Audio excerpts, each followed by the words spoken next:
Watashi wa Alyssa Valdez. Valdez Alyssa. Konnichiwa, watashi wa naimashita, Madi desu. Hi! Makakasama natin ngayon si Maddie Madayag. She's my former teammate in Ateneo and grabe na yung narating niya. Meron siyang new exciting adventure ngayon. Maglalaro naman siya sa professional league sa Japan at ikikwento niya kung paano siya maghanda. Kasi unang beses niyang maninirahan mag-isa sa ibang bansa at mag-adjust sa mga bagong teammates and panibagong culture na naman ang kanyang haharapin. Aalamin natin kung paano nga ba dumating ang opportunity na to kay Maddie at ano ang mga bagay na kina-excite niya sa bagong chapter na to sa buhay niya. Tara, welcome to another episode of the Transition Playbook with Alyssa Valdez. Baka you guys are wondering why we're speaking in a different language. So, Maddie, why are we speaking in... Because we will be going to Japan! Yay! Ano yung nag-motivate sa'yo para pumunta ka sa Japan and i-achieve yung ganitong goal mo? Well, ate, lahat naman siguro ng athletes gusto makapag-experience na maglaro outside the country or even to just represent the Philippines, diba? That's like the first step. Yeah. Wala lang. I feel like it's God's perfect time. Kasi ang daming nangyari sa life ko na parang feeling ko, if it happened when I'm in Japan already, parang feeling ko hindi ko kakayanin. Paano ka ba nakuha or paano ka nalapitan ulit ng isang Japanese team to play for their team? So, wala talaga akong idea about it. And then, Sumang just messaged me. Sumang. Shout out, Sumang. Tapos, Sumang is a volleyball player also from Criss Cross. Yes. Used to play for Ateneo as well. So, yeah, so he messaged me. Mads, yung agent niya daw is interested in getting in touch with me. And then, sabi ko, sige, sure, just give my number to him. So, nag-message siya sa akin sa Viber and he said na, am I free to play this season agad-agad? That's why I said kanina parang na-sketchy ako kasi agad-agad talaga. Yeah, right. He messaged me July and the season was October. So, parang sabi ko, sketchy? Parang legit ba to? So, ayun. And then he said na this team is interested in getting you. And then I was like, how did they find out about me? But then he said the coach was like, keeping an eye on me. And sabi ko, paano naman ako nakahanap? Sabi niya, siguro sa YouTube, ganun. Yeah. So, parang ako, may possibility pala talaga na kaya ko pa rin talagang maglaro. And actually, pumunta pa yung coach. Oh, grabe naman yung Maddie. Sa training namin sa Choco. And wow! Yes, tapos, parang he was really scouting me. But then, ayun nga, it was Choco's first conference. First year din talaga. And I was captain na. So, parang ang hirap iwan. I said no muna kasi I was thinking na there would be another opportunity na darating. But then, pandemic happened. Tapos nung Baccara, na ACL ako. So, parang... wow, daming nangyari. Yes. In my head talaga, parang... Okay, sige. May plano, ibang plano si Lord for me. Kasi, hindi nangyari eh. So, like, I guess it's fine. Na-let go ko naman siya. Kasi, at the end of the day, kung saan man ako nung time na yun, masaya naman ako. Alam mo, it's just so weird to talk to Maddie right now just because ang tagal nating hindi namin hindi nag-usap. And syempre, senior niya ako. And ngayon, takot pa ako sa kanya kasi ano siya. Okay. Senior ko siya. Hindi, tsaka parang now, we're on the same field talaga na we're equals talaga na co-leagues. Anyway, syempre, big step talaga to sa career mo, Maddie, di ba? Yes. Alam naman natin na hindi rin ganun kadali to transition. How are you preparing for this new challenge for you? Physically, mentally, and emotionally? Physically, well, after nung out na kami sa Reinforce, 1 week lang ako nagpahinga, tapos nag-training na ako agad. Kasi parang, syempre, ayoko mapahiya tayo sa Japan eh. Yes. That's like a once-in-a-lifetime opportunity. Yes. So, syempre, iba yung mindset ko talaga pag ganon. Mentally, I feel like hindi na ako kagaya nung first year ko. I feel like it's not totally the same, but it's something that I have gone through na. So like the culture shock. And I kind of know what to expect already. Yeah, because I think coming from Cebu, Davao. Probinsyana. Davao, you went to Ateneo, and syempre iba yung adjustment period mo when you were... Very much. As in, immature pa ako. Oo. Sanay pa ako na I was with my family all the time. So, iyak ako sa dorm. Mama, gusto ko na umuwi. Ayaw ko na. Tumatakbo kami dati, biglang umiiyak si Maddie na parang... Pag magsabi si coach tayo na 5 rounds, di pa tayo tumatakbo, umiiyak na si ako. Maddie, grabe, naaalala ko. Those were the days. Ay, nako. Ay, grabe. Grabe talaga. We've come a long way. But you know, it helped me mature Yeah. talaga personally and as an athlete. It helped me become who I am today. Without that experience, I don't think I'd be who I am now. Ano yung sa tingin mo naging turning point mo that you've realized also that you've grown into like a mature person on and off the court? For me, yung dalawang ACL tears ko nung 2016 and nung 2021. So, yung 2016 kasi, 'di ba, it was like my breakout year. First time akong ginamit ni Coach Ty sa first 6. So, parang ako, excited din talaga ako, ganon. Pero na-ACL ako nung training. Sobrang nasad ako nun. Iyak ako, naalala ko yung ano. Binuhat pa ako ni Ate Lai, ni Kiwi nun. Parang, it helped me realize how to focus on myself. Parang, labas ko muna yung sarili ko sa volleyball. Tapos, observe ko muna anong mga nangyayari. So, I think that's like one step of helping me become a mature person and a mature leader. Yeah. Ganon. So, the second one naman, grabe yung second. yung second talaga yung parang hindi ko talaga siya, ang hirap tanggapin. Pero natanggap ko na siya. Lahat ng ginawa ko, it was for myself na para hindi mangyari ulit sa akin. Kasi it already happened. Yeah. So, todo effort ako sa weights. Everybody knew that in the team. Alam nila, grabe ako mag-weights. Grabe ako. warm up mo. We grabe can also see how lahat you talaga. Pero nung na-ACL ako, yung pagbagsak ko pa lang alam ko na eh. Kaya grabe yung iyak ko. For me, yung nasa isip ko nun, lahat naman ginawa ko. Athletic naman ako, masipag naman ako. Yeah. Lahat na nilagay ko sa table, pero parang bakit ganun? So at that point, parang natanggap ko na rin na, okay, sige, the Lord is putting me on pause muna sa volleyball and letting me focus on a different aspect in my life. My family and my friends. So, nung time na yun, nakapag-bond ako with new people, reconnect with make new friends, ganon. So, na-embrace ko rin yung part na yun. So, I guess it helped me also realize na it's not just about volleyball din. And it also helped me realize na when it comes to playing, there's a certain point na hanggang saan ka lang pwede, hindi mo na talagang pilitin. Kahit na gustong-gusto mo, you have to accept na... Wow, that's so hard, ah. Yeah, you have to accept na hanggang dito ka lang, maybe for now. Yeah. But, hindi pa ngayon pwede. So, parang tinuruan ako maging patient. I think one thing I've learned from that statement also is that even with pauses, dadating ka pa rin sa goal mo. Kahit with all of those things, challenges or ano man. Dadating at dadating ka, and now you're gonna be in Japan. So, madami mang pause. Nako. Pero ang tanong ko, specifically, naisip mo ba na sa Japan mo gusto pumunta or may mga iba ka pang countries na in mind? Actually, in my head, feeling ko talaga hindi ko na kayang maglaro outside. I never thought that I would get the opportunity again. Kasi nakadalawang ACL na ako eh. Parang there are other players na mas physically fit than me right now, or like hindi na injure. Yeah. Ayun, nagulat lang talaga ako na nangyari ulit. So when they approached me, na-sketchyhan talaga ako at first. Totoo ba to? Hindi talaga ako makapaniwala. But then, I realized na legit talaga siya. Yeah. So, nag-open up ako kay La Mama, nag-open up ako kay Coach Dante. Sabi nila, go. Yeah. Pero in my head, I was like, kaya ko pa ba?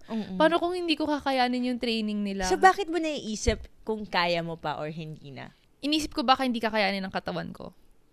Kasi, ayun na nga, dahil sa nangyari sa dalawang ACL na yun, siguro it's because of the injuries that I've had. That's why you feel like you're not like 100%. That's why napaisip ako na parang worth it ba for them to get me. Kasi baka biglang pag andun na ako, magre-regret sila. Or ganun. But isn't it weird that all of the people around you parang were convinced na kayang-kaya mo pa? Kasi I feel like, kasi hindi makapal mukha natin. Joke lang. But kasi the people around us, sila yung nakakita talaga kung... The effort you put in, no? aside from all this serious matter, saan ka na-excite? Going to Japan, having this new... Everything. Really? The food. Sasabihin ko pa lang, food ba? The food, the place itself. Walang traffic. As a driver, syempre the team. Kasi iba yung Division 1, guys. So parang nagulat din ako talaga. As in, I really can't believe it. And thank you, Lord, talaga for giving me this opportunity. Pero excited talaga ako sa experience na matututunan ko and sa ano pang, kung meron man akong ma-share sa kanila, diba? So yeah. If there's one thing na gusto mong matutunan from a Japanese style na paglalaro, what would that be? Dolphin dive. Very specific. Kala ko blocking, yung Manarisa Sato yung nilipad ka talaga sa ere kasi swabe. Oo nga. Swabe talaga. Pero nagagawa mo naman yun eh. No, but it's different eh. Alam mo yun, yung parang lilipad ka talaga. Sa kanila with, graceful sila, no? But besides that, besides the dolphin dive, yung culture nila, kung paano sila maglaro, I'm really looking forward to learning that. I wanna learn how to play with different people. Kasi 5 years ako nasa Chocomucho. My whole volleyball career, 3 coaches lang yung napagdaanan ko. Si Coach Tai, si Coach O, si Coach Dante. Besides nung high school but nung college, 3 lang. Until pro, no? Yeah, so I'm excited for all the changes that I'm about to experience. I'm embracing it. Yeah. But what are you expecting na challenges? Alam mo, yung sinasabi nilang kalaban ko daw talaga lungkot. Si ate din, she played for Kurobe kung saan ako pupunta. Sabi niya, maganda dun, be. Pero ang kalaban mo lang talaga lungkot. More than the skills, no? Na it's really... being alone outside the country. But for sure, Tita Donna will be there. Yeah. Everyone will visit you there, your friends also. Yes. Si Mama nga, gusto na ready na? Inaanda yung visa eh. Oh, ready na Sabi si Tita. Niya, ready si Tita, na by siya. the way, guys. Ano yung meaning sa'yo nung support nila? Sobrang laki. Kasi kahit na hindi ako masyadong showy sa kanila. Aww. Alam naman nila na na-appreciate ko na they're there. And iba din yung nakikita mo sa crowd yung parents mo. My grandmother went before to watch last conference. So, well, aside from the support from your family, your friends, your special someone. Siyempre, may mga fellow athletes na rin tayo na nasa Japan and other countries. Nakausap mo ba sila? Did you ask advice from them? Actually, si Gia yung nag-reach out sa akin. Oh, hello, Gia. Sabi ni Gia, Ming kasi yung tawagan namin. Ming, sabi niya, see you in Japan. Bakit naman, wait na, bago mo i-explain, bakit naman Ming yung tawagan nyo sa isa't isa? Na-curious lang ako. Nakalimutan ko actually. Ay, nako, Gia. Gia kasi, hindi, joke lang. Parang sa dorm, daming pusa. Nakikita namin ni Gia, nagmamiyaw kami. Ganon! So, guys, so alam niyo kung gaano kami kababaw, guys. Anyway, and then she just helped me, she explained to me the process of trying to apply for the application and everything. And magtatanong ako sa kanya kung ganito, ganyan. And it was really helpful. Even si Jaja, she reached out also na. Oh, Jaja, excited ka na ba? Ganyan. And sana makakapagkita-kita tayo. And si Mark, he also said na sana pag magkasabay yung free time natin, ayun, magkita-kita. Is Mark also playing in Japan right now? Yeah, he's there na actually. Wow, everyone's there. Ano nga ulit yung place? Ano yung team mo sa Japan and saan siya sa Japan? Okay, my team is Kurobe. I'm not sure if I'm pronouncing it right. Kurobe Aqua Fairies. Oh, you're a fairy. Yeah. Back to blue. Color blue din sila. I know. Wow. I bleed blue talaga. Yeah. Hello. But, 1 big 5. Wow. It's in Toyama Prefecture. Toyama Prefecture? So, chinek ko yung Google Maps. Okay, anong malapit doon? Okay, andito si Osaka. Tas andito si Tokyo. Tas andito si Toyama. Malamig daw talaga doon, sabi ni Ate Din. Oh my gosh. Sobrang lamig daw talaga sa winter and it's gonna be my first time experiencing snow. And the other 2 seasons. So fall, winter, and spring. Oh, wow! I know! Tama na yung summer, guys. Sunog na tayo dito sa Philippines. Ang fun! I know. For sure, nakapag-research ka na rin about your team, your teammates. So, sino yung mga excited kang mas makilala pa? 3 import kami. May isang may Dutch, may isang German, and then me. Grabe naman. Na-research ko talaga. Kasi syempre, it's gonna be my new team. Yes. I wanna have a brief background of what the getting team, in. Yeah, what I'm getting. And also, yung coach, he just got appointed as the new coach. He's an assistant coach of the national team. So, yun yung nakita ko sa news. Nice. Tinanslate ko lang siya. But, ayun nga.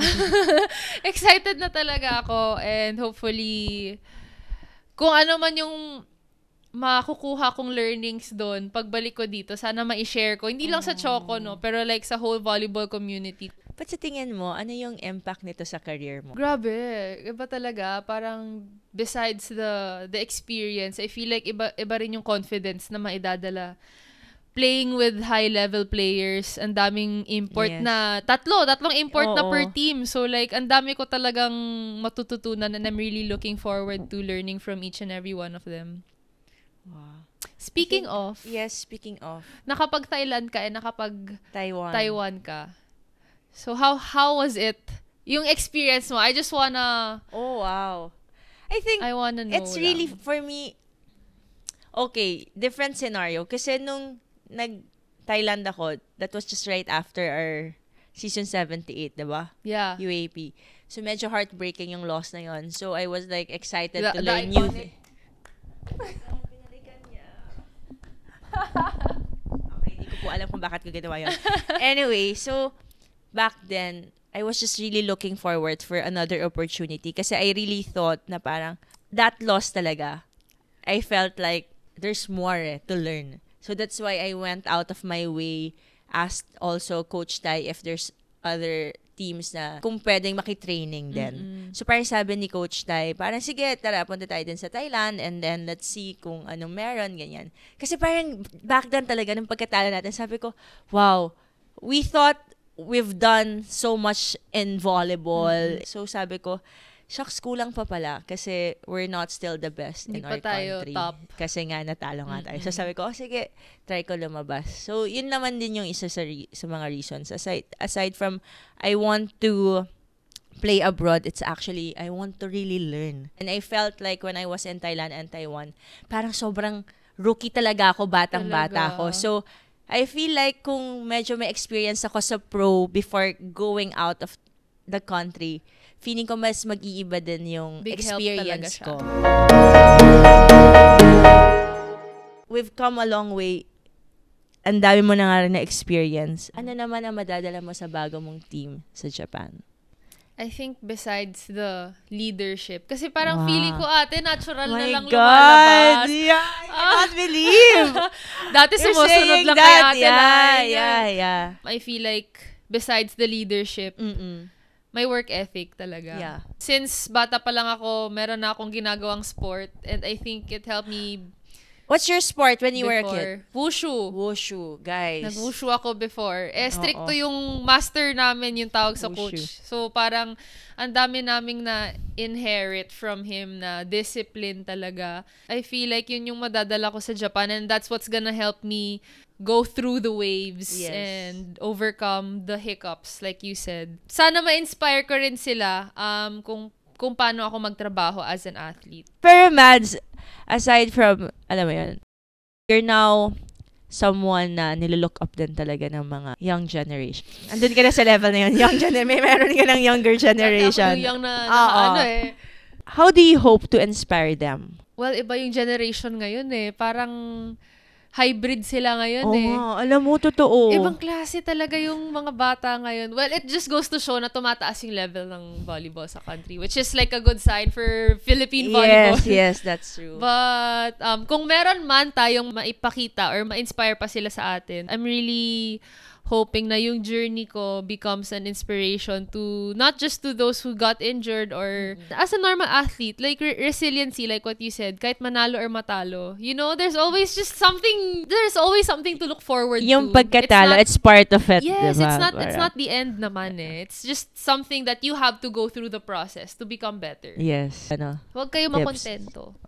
Kahit feeling natin na malapit na tayo sa peak natin, hindi talaga yan yung peak natin. Very matches naman, Maddie. Very Let's not settle. Yun lang kasi yung feeling ko mantra ko eh. Parang feeling ko kaya ko pang higitan kung ano man yung meron ako. So I feel like it also helped me competitive ako sa sarili ko. Hindi lang siya sarili niya. Very competitive talaga si Maddie. But I think it shows talaga yun yung mentality mo na you just don't stop. So we're now on our the lighter part of this podcast. It's the Don't Tell a Lie. What do you like to do when you're not training or playing volleyball? Ako sasagot. Sige. Sleeping. Ay, hindi. Netflix. Netflix. Nagbago na siya. Hindi ko kasi afford ang Netflix before. Wala Netflix sa Hindi, pero anong genre yung mga pinapanood mo? Alam mo, nanood ako ng Grey's Anatomy. Na-realize ko na bakit addict kayo nila ate din nung time na yun. Hindi kayo natutulog Hindi kayo natutulog. Nanonood kayo ng Grey's. Nag-aaral po kami. Do you have any pre-game rituals or superstitions? I like to meditate talaga. It stuck with me na.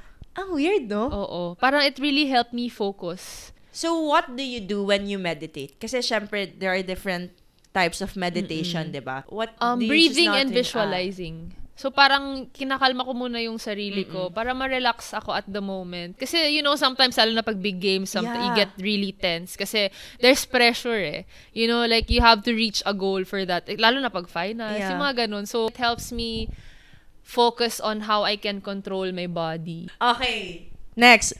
Which athlete do you look up to and why? Hangang-hangaw kay Pons ngayon. Oh, Ponzi! Grabe talaga. As in, you can see the result of her work ethic. Yung performance niya, ibang klase. Grabe talaga. Kinikilabutan ako. Alam mo, nung finals, kinikilabutan ako kay Pons. As in, ibang klase talaga siya. Hindi ko naman siya nakikita sa ensayo niyo, pero like sa game, iba yung nakikita mo sa mata niya. If you can change anything about volleyball in the Philippines, what is your hope for Philippine volleyball? I personally believe that ate lang.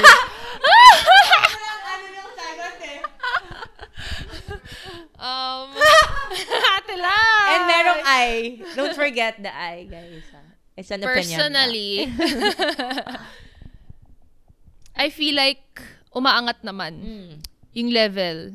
And I think, kita mo naman sa mga bata ngayon, collegiate pa lang, kita na natin na yung pinoperform nila ngayon, ibang-iba sa pinoperform natin before. In terms of playing style, system style, I think we also have to add something. Hindi tayo pwedeng settle. Hindi tayo pwedeng mag-settle dun. Kasi, if we want to learn and if we want to copy or adapt other countries' systems or how they play, I think we also have to get some tips from them. Hindi tayo pwede mag-stick to our own kasi it goes to show na hanggang dun lang tayo. Malayo pa tayo pero marami pa tayong pwedeng maaayos. Come to think of it, being part of the national team also for so long, makikita mo na gradually the improvement, the change in everything, playing style. Alam mo yun, mas tumataas na rin. So I think we just have to be really consistent. And to play consistently, there are a lot of layers. And it takes a village. Kailangan talaga open din tayo sa mga new learnings. Yes. And I think we all have to come together and work on it together. Yes. Not separately, but together to make everything as a whole. Yeah. Natin i-generalize yung mga bagay-bagay. We really do hope that Philippine volleyball would rise pa, diba? Even more. Yes. I think it's starting. And slowly but surely. Yes. Yun yung maganda. Yeah. And para alam mo kailangan lang natin ng pasensya. Mahabang pasensya. Yun yung sinabi mo kanina. Even in our injuries, di ba? May mga hiccups, kailangan mahabang pasensya. And I'd say, I'll give you also that responsibility, Maddie, as a volleyball player right now, na sana matuloy natin yung pagkakaroon ng mga kids ng interest sa volleyball. We wish you luck, Mads. And that's why we'll see you in Japan, Maddie. Yeah. Thank you so much for being here and for making time. Thank you. Thank you, guys. Mads.